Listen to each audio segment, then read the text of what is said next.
صدا اسلام چمکے گا، محمد مصطفیٰ صلی علیہ کا نام چمکے گا۔ اسلام کی فطرت میں قدرت نے لچک دی ہے، اسلام کی فطرت میں قدرت نے لچک دی ہے، اتنا ہی یہ ابھرے گا جتنا کہ دباؤ گے۔ نہ دولت کی بات کرے نہ شہرت کی بات کرے، نہ دولت کی بات کرے نہ شہرت کی بات کرے، گھر گھر چراغے علم جلانے کی بات کرے۔ گرامی قدر سامعین اعظام، اصل خطاب تو برادر مکرم حضرت مولانا مفتی راغب عمر صاحب دامت برکاتہم العالیہ کا ہوگا۔ میں تو حضرت مولانا شوکت علی صاحب دامت برکاتہم العالیہ کے حکم پر جلسے کے اندر حاضر ہو گیا تھا، اس طرح کا کوئی ارادہ اور پروگرام نہیں تھا۔ بہرحال اب حضرت والا کا یہ حکم ہوا کہ چند لمحات کچھ گزارشات پیش کر دی جائے، تو بہرحال بہت مختصر سی باتیں یہ ہیں کہ میں نے قرآن پاک کی ایک آیت تلاوت کی، اور یہ قرآن پاک کی آیت قرآن پاک کی سب سے پہلی آیت ہے نازل ہونے کے اعتبار سے۔ اسی طرح سے حدیث مبارکہ کا ایک حصہ اور ایک ٹکڑا بیان کیا، ان دونوں کا آپس میں تعلق ہے۔ اب دیکھنا یہ ہے کہ قرآن پاک کی اس آیت کریمہ میں اللہ رب العزت نے پیغام کیا دیا ہے، اور آپ اس کو سمجھنے سے پہلے بطور تمہید کے آپ کے سامنے یہ بات ہونی چاہیے کہ جن حالات میں قرآن پاک کو اللہ رب العزت نے نازل کیا، کس طرح کے حالات تھے، کیا تقاضے تھے، اور کس طرح کے چیلنجز تھے جس وقت میں قرآن پاک نازل ہوتا ہے، تو ہم دیکھتے ہیں تاریخ ہمیں بتلاتی ہے کہ ساری کائنات میں اندھیرا ہی اندھیرا تھا، جہالت کا اندھیرا تھا، جہالتیں اور ظلمتیں بسیرا اور ڈیرے ڈالے ہوئے تھی۔ ان حالات میں انسانیت اللہ رب العزت کی طرف متوجہ تھی، تو خالق کائنات نے اپنی رحمت کو انسانیت کی طرف متوجہ کیا، اور جس وقت میں چاروں طرف ظلم کے بسیرے تھے، ظالم اور لٹیرے تھے، اور چاروں سمت سے انسانیت کو ٹارچر کیا جا رہا تھا، چاروں طرف سے تابڑ توڑ فتنے انسانیت پر حملہ آور تھے، ایسے حالات میں اللہ رب العزت نے قرآن پاک کو نازل کیا۔ بہرحال خلاصہ نکلتا ہے کہ قرآن پاک کے نازل ہونے سے پہلے جو سب سے بڑا فتنہ تھا وہ فتنہ جہالت تھا۔ اللہ رب العزت نے قرآن پاک کو نازل کیا جہالت کو مٹانے کے لیے۔ قرآن پاک میں اللہ رب العزت نے پہلی آیت میں فرمایا اقرأ بسم ربک الذی خلق، کہ اے لوگو، اے انسانوں، آپ پڑھیے اس رب کے نام سے جس نے انسان کو پیدا کیا۔ آگے فرماتا ہے علم الانسان ما لم یعلم، کہ آپ اس رب کے نام سے پڑھیے جس نے انسان کو وہ سکھلایا جو وہ جانتا نہیں تھا۔ تو بہرحال مجھے اس آیت کریمہ کی تشریح میں، تفسیر میں، توضیح میں نہیں جانا ہے، مجھے اس آیت کریمہ میں رب کائنات نے قرآن پاک کی پہلی آیت میں جو پیغام دیا ہے اس پیغام کو آپ کے سامنے رکھنا ہے۔ ایک طرف زمانہ جاہلیت ہے اور چاروں طرف سے انسانیت پریشان ہے اور تلاشی ہے، متلاشی ہے کہ انسانیت کو راحتیں ملے، ملے، سکون ملے، امن ملے، چین ملے، حقوق ملے اور انسانیت کو عزتیں ملے، رفعتیں ملے، بلندیاں ملے اور انسان کی جو طاقت اور قوت کو گھٹا دیا گیا تھا انسانیت کو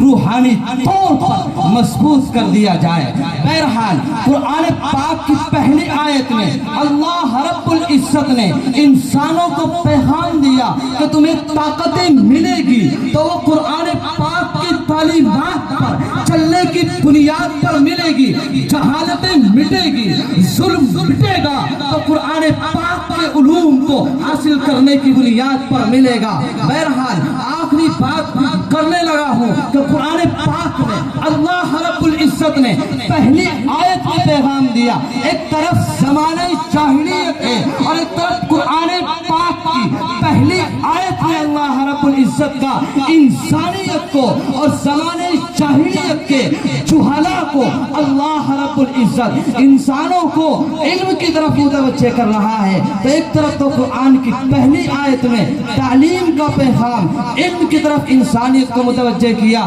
دوسری طرف جس پیغمبر پر، جس نبی پر، جس رسول پر، جس شخصیت پر، کون رسول، کون پیغمبر، وہ جو نبیوں کا امام ہے، جو نبیوں کا رہنما ہے، جو بدر الدجا ہے، جو شاہ بدر و حنین ہے، وہ ایسا مطہر، وہ مصفہ، وہ مجلہ، وہ در اعلیٰ جن کے قدموں کی چمک چاند ستاروں میں نظر آئے، جدھر سے وہ گزر جائے وہی راہ چمک جائے، تمک جائے، مہک جائے، بڑے رونے کے گلزار۔ اے ادیبو اب یوں ہی الفاظ کے انبار میں ہم ڈوبتے رہ جائے لیکن حق کے ثنا گوئی عطا پھر بھی نہ کر پائے۔ یہ جذبات و زبانوں قلم و فکر و خیال، کیونکہ ان کی مدحت تو ملائک کا وظیفہ ہے، صحابہ کا طریقہ ہے، عبادت کا سلیقہ ہے، رب کا پسندیدہ ہے۔ ایسا مطہر نبی، اتنا اونچا نبی، اتنا بلند والا نبی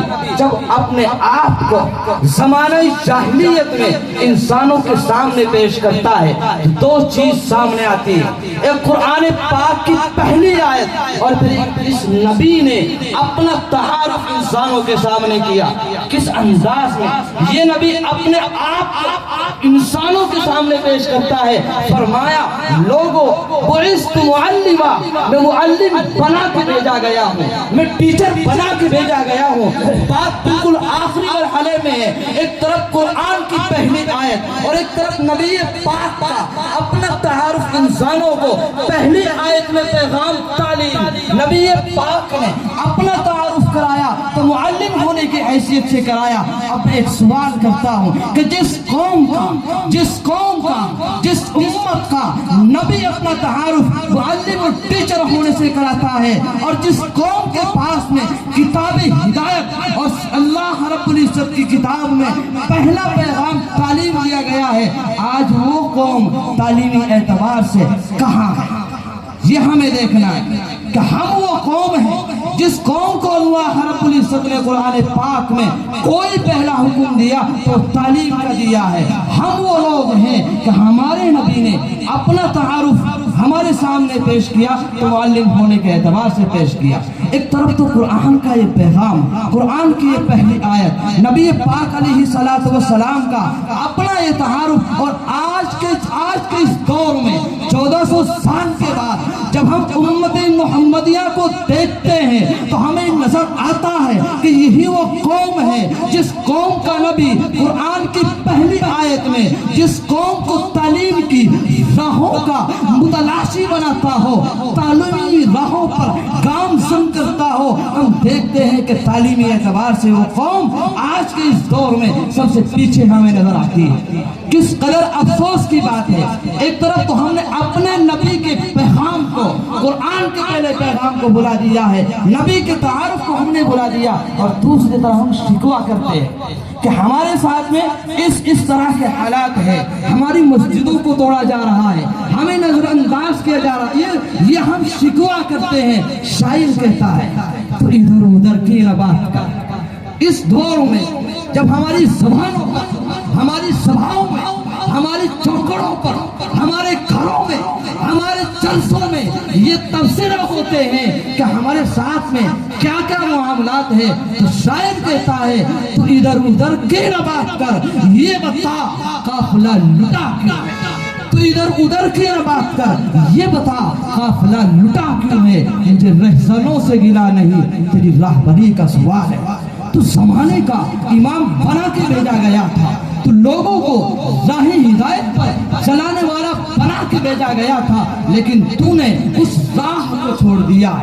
میرے بھائیوں، اگر ہم چاہتے ہیں کہ ہم اس زمانے میں ترقی کریں، ہم اگر چاہتے ہیں ہمیں عزتیں ملے، ہم اگر چاہتے ہیں ہمیں رفعتیں ملے، تو ہمیں تعلیمی راہوں پر آنا ہوگا، اور اللہ رب العزت پھر ہمیں وہی بلندی عطا فرمائیں گے، وہی مقام عطا فرمائیں گے۔ تو ضرورت اس بات کی ہے ہم قرآن پاک کی پہلی آیت کا جو پیغام ہے اسے اپنی زندگی کا مقصد بنا لیں، اور انشاءاللہ پھر اللہ رب العزت یہ رکاوٹیں، یہ پریشانیاں اور یہ فتنے اور یہ بلائیں اور یہ مظالم اور ظالموں کے سب اللہ رب العزت ختم کر دیں گے۔ تو ضرورت اس چیز کی ہے کہ ہم تعلیمی اعتبار سے اپنے آپ کو مضبوط کریں، ہم تعلیمی اعتبار سے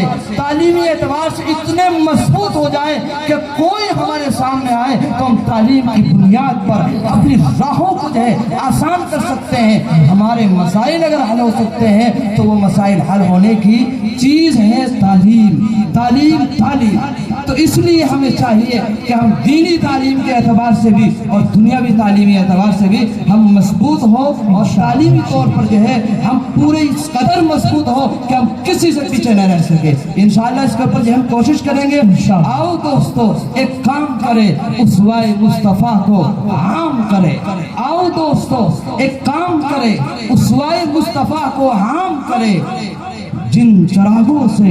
ہوتا ہو زمانے میں اجالا، ان چراغوں کا اہتمام کرے، اور وہ چراغ ہی دینی مجالس، وہ چراغ ہے جلسے، وہ چراغ ہے یہ مدارس، وہ چراغ ہے یہ علماء کی محفلیں۔ اگر ہم ان چراغوں کو اپنی زندگی کا مقصد بنائیں گے تو انشاءاللہ ابھی اس طرح کے حالات آئیں گے کہ اللہ تعالیٰ راحتوں میں، تو ہماری پریشانیوں کو راحتوں میں بدل دیں گے۔ اس لیے ہمیں قرآن پاک اور دنیاوی تعلیم کو ہر اعتبار سے اپنے آپ کو مضبوط کرنا ہوگا۔ ایک طرف تو ہمارے گاؤں کے اندر اتنے بڑے بڑے مدرسے ہیں، لیکن دوسری طرف اکثریت جو ہے، اس گاؤں کی بات نہیں، امت مسلمہ کا یہ حال ہوگا کہ ہماری نمازیں تو صحیح نہیں ہے، ہمیں قرآن اتنا بھی صحیح پڑھنا نہیں آتا کہ جس سے ہماری نمازیں صحیح ہو سکے۔ اس لیے ہم اتنا قرآن سیکھیں اور اللہ رب العزت سے دعا کریں کہ اللہ تعالیٰ ہمیں جو پریشانیاں ہیں اللہ تعالیٰ ان کو آسانیوں سے بدل دے۔ پہلے تعلیم سے تم موڑ دیے جاؤ گے، پھر کسی جرم سے تم جوڑ دیے جاؤ گے۔ پہلے تعلیم سے تم موڑ دیے جاؤ گے، پھر کسی جرم سے تم جوڑ دیے جاؤ گے۔ ہاتھ سے ہاتھ کی زنجیر بنا کر نکلو، ورنہ دھاگے کی طرح توڑ دیے جاؤ گے۔ سامعین مکرم، یہ تھے نوجوان خطیب مفتی محمد عادل جو